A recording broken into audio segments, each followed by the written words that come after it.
ఆయన భావన ఏంటంటే జనక మహారాజు మాంగళ్యం ఒకటి, దశరథ మహారాజు మాంగళ్యం ఒకటి, తాను ఇస్తున్నటువంటి మాంగళ్యం అనేటువంటి భావనతో 3 మాంగళ్యాలు కలిగినటువంటి దానిని ఈనాడు సీతమ్మ వారికి అలంకరించేటువంటి ఏర్పాటు చేశారు.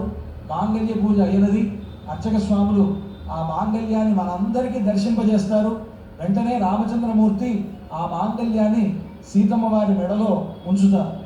అంతా కూడా మనం సేవిద్దాం. హారతి జరుగుతున్నది. పూజ కార్యక్రమం అంతా కూడా అయిన తర్వాత మాంగళ్యానికి హారతి జరుగుతున్నది. అష్టలక్ష్మీ స్వరూపిణ్యై అష్టైశ్వర్యప్రదశ్రియై సౌభాగ్యప్రదీక్షాయై మహాలక్ష్మీ సుమంగళం. లక్ష్మీ రమణ గోవింద గోవింద, జానకీ రమణ గోవింద గోవింద. మాంగళ్య సూత్రాధిష్టాన దేవతాభ్యో నమః. యథాస్థానం ప్రతిష్టాపయామి. భగవతి మంత్రమూర్తే స్వపదమాసాదయా సాదయా క్షమస్వ. ఓం సుమంగళీరితి మంత్రేణ శ్రీ సీతా మహాలక్ష్మీ దేవ్యాః కంఠే మంగళసూత్రం బద్ధ్వా